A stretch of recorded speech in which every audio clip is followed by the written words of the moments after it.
Please order in hall. Netanyahu को करना पड़ा पशेमानी का सामना। दर्जनों ममालिक का यानी दर्जनों देशों का नेतन्याहू के खिलाफ वॉकआउट।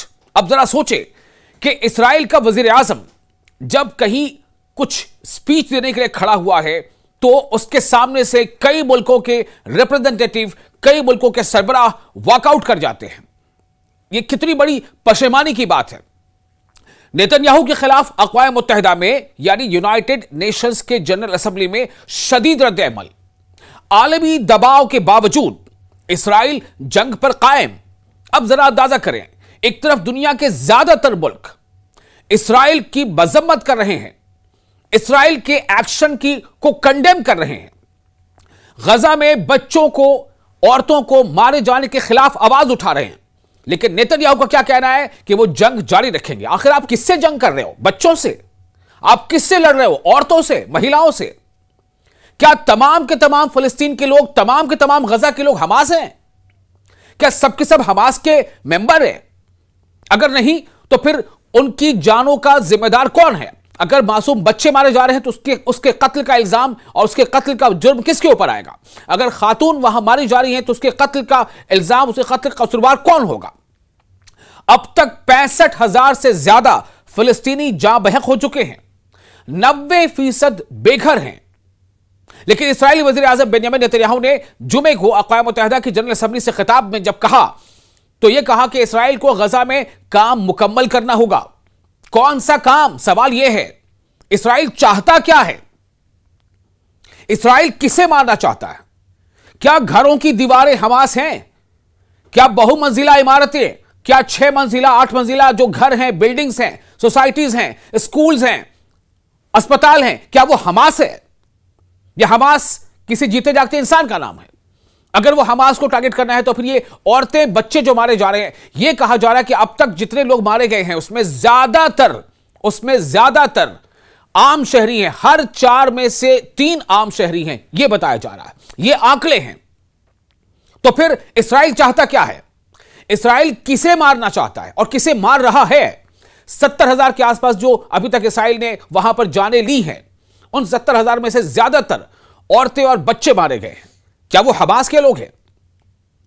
बेंजामिन नेतन्याहू ने हमास के खिलाफ जंग जारी रखने का इंदिया दिया है। हालांकि आलमी बिरादरी यानी कि वर्ल्ड कम्युनिटी बेंजामिन नेतन्याहू पर जंग खत्म करने के लिए दबाव बढ़ा रही है।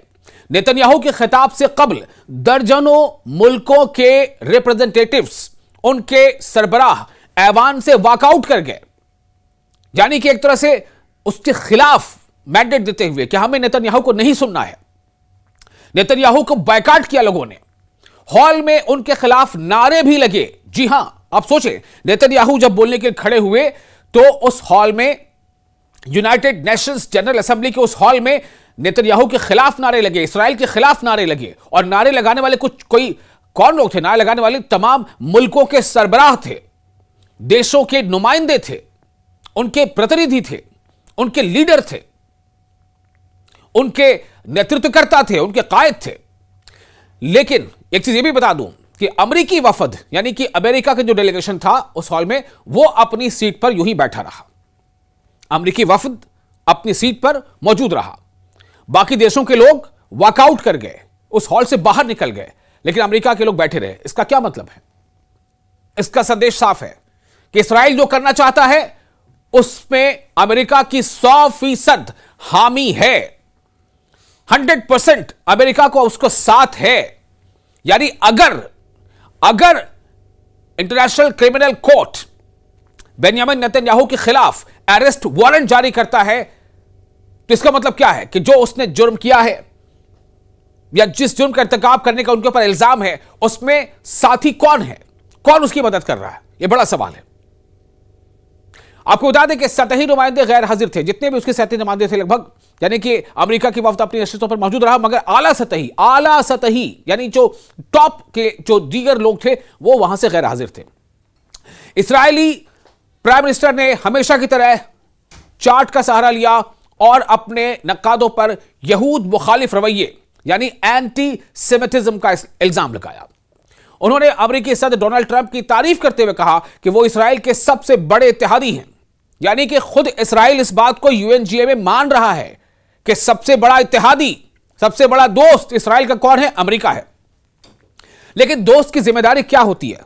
क्या दोस्त हर काम में मदद करता है, चाहे वो काम गलत हो या सही, चाहे वो काम किसी की जान से खेलना हो या किसी की जान बचाना? इस्राएली फौज के मुताबिक नेतन्याहू की तकरीर गजा के शहरियों के मोबाइल फोन्स और सरहदी लाउडस्पीकर्स पर नशर भी की गई।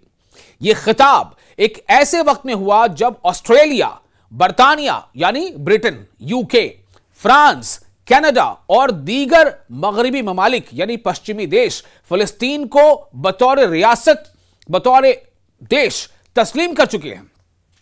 और यूरोपीय यूनियन भी इसराइल पर मुमकिना पाबंदियों पर गौर कर रही है। यानी यूरोपीय यूनियन इस बात पर विचार विमर्श कर रहा है कि इसराइल पर क्या क्या पाबंदियां लगाई जा सकती हैं यूरोपीय यूनियन की तरफ से, किन किन तरह की चीजों को लेकर के सैंक्शंस लगाए जा सकते हैं यूरोपीय यूनियन की तरफ से। किसके खिलाफ? इसराइल के खिलाफ। यूरोपीय यूनियन में तकरीबन 27 देश शामिल है। 7 अक्टूबर 2023 को जनूबी इसराइल में हमास के दहशतगर्दाना हमलों में 1200 इसराइली शहरियों की हलाकत के बाद इसराइल ने गजा में हमास के खिलाफ अपनी अस्करी कार्रवाई यानी कि मिलिट्री ऑपरेशन का आगाज किया था, शुरुआत किया था। और गजा की वजारत सेहत यानी गजा की जो मिनिस्ट्री ऑफ हेल्थ है गजा की या फिलिस्तीन की कह लें, उसके मुताबिक अब तक इन इसराइली कार्रवाइयों में 65,000 से ज्यादा फिलिस्तीनी हलाक हो चुके हैं और 90% आबादी बेघर हो चुकी है। आप अंदाजा करें, 90% आबादी बेघर हो चुकी है।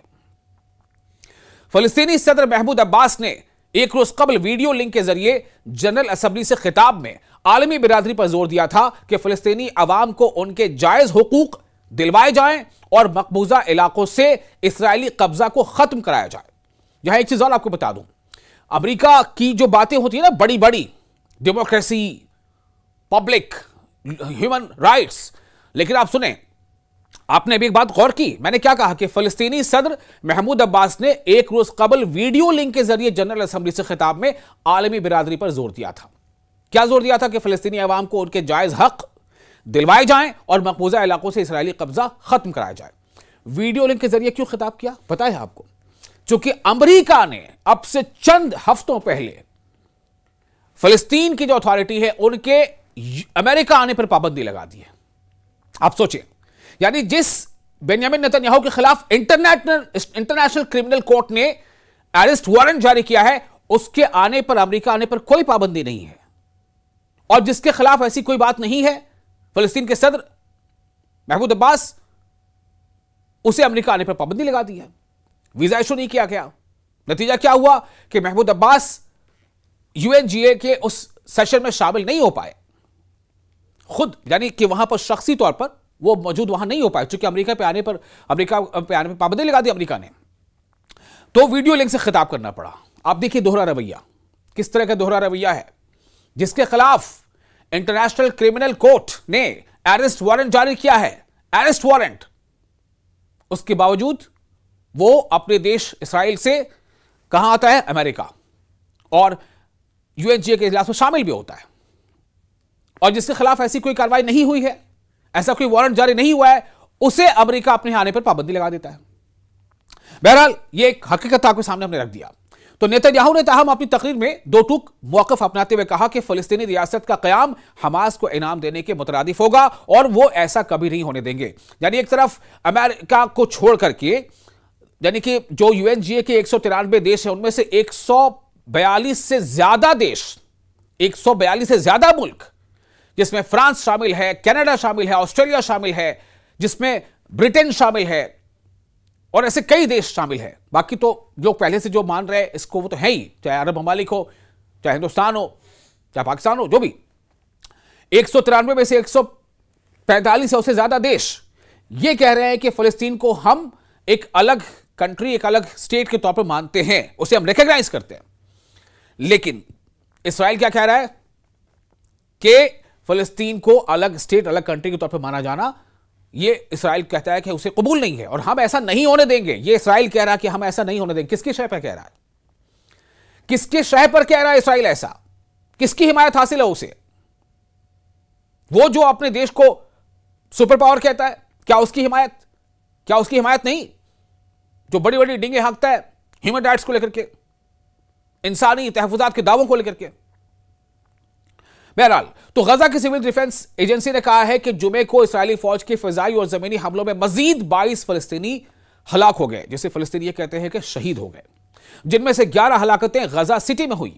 ये हलाकतें एक ऐसे दिन हुई जब इस्राएली वजीर आजम बेंयामिन नेतन्याहू ने अक़वाम मुत्तहिदा की जनरल असेंबली से, यानी संयुक्त राष्ट्र संघ की जनरल असेंबली से खिताब में, अपनी स्पीच में गजा में जंग जारी रखने का ऐलान किया। इधर वो ऐलान कर रहे हैं, उसी दिन उधर हमले हो रहे हैं और आम शहरी मारे जा रहे हैं, औरतें मारी जा रही हैं, महिलाएं बच्चे मारे जा रहे हैं, बुजुर्ग बूढ़े मारे जा रहे हैं।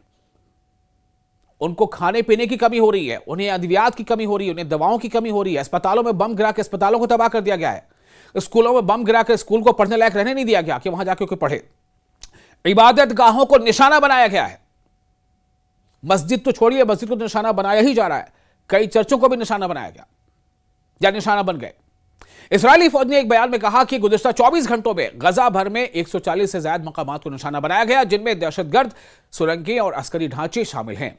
यानी एक हमास के बहाने से उसने पूरे गजा को तबाह कर दिया।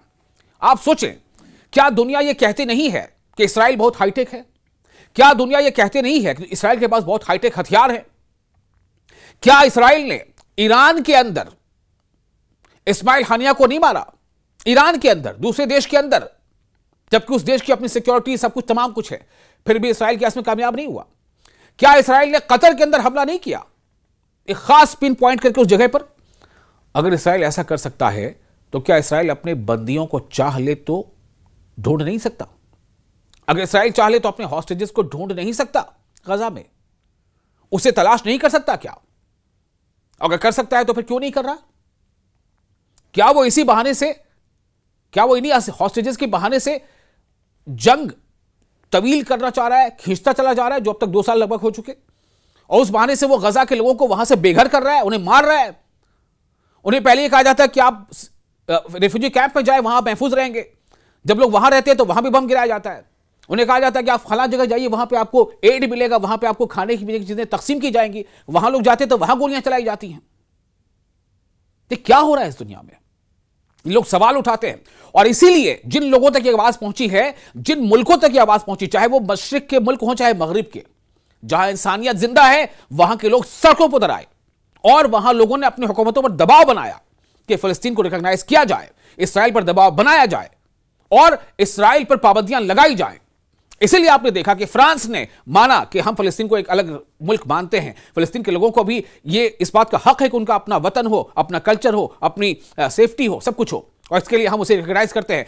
ब्रिटेन ने माना, फ्रांस ने माना, कनाडा ने माना, ऑस्ट्रेलिया ने माना, ब्राजील ने माना, माल्टा ने माना, कई देश, मैंने बताया ना आपको, 193 में से 145 से ज्यादा देशों ने माना। 10 से 12 देश ऐसे हैं जो नहीं मान रहे। और इसराइल कह रहा है कि अमेरिका मेरा दोस्त है, वो हमारा अहम इत्तेहादी है, और इसराइल कह रहा है कि हम उन मुल्कों की बातें नहीं मानेंगे। इसराइल ये कह रहा है कि हम हमले जारी रखेंगे। जंग, अरे जंग तो उससे होती है ना जो कम से कम बराबर का हो। जंग किससे लड़ी जाती है? एक मुल्क की फिजाइया यानी एयरफोर्स, डिफेंस में आर्मी, नेवी, क्या हमास के पास ये चीजें हैं? क्या उसके पास एयरफोर्स है? क्या उसके पास नेवी है? वो लड़ाके हैं, उनको मारा जाए। वो फाइटर है, उन्होंने आप पर हमला किया, आप उनको ढूंढो, पकड़ो, मारो, लेकिन उसकी सजा आप पूरे फिलिस्तीन के लोगों के दोगे, उसकी सजा आप पूरे गजा के शहरियों को दोगे। आप बच्चों को मारोगे, आप औरतों को मारोगे, और आप मार रहे हो। ये खुद यूएन की अलग अलग एजेंसियां इस बात को कह चुकी हैं। यूएन की एजेंसी ने कहा है कि इसराइल गजा में जेनोसाइड कर रहा है। जेनोसाइड यानी कत्लेआम, जंग नहीं, जंग के भी कुछ उसूल होते हैं, यहां कत्लेआम हो रहा है।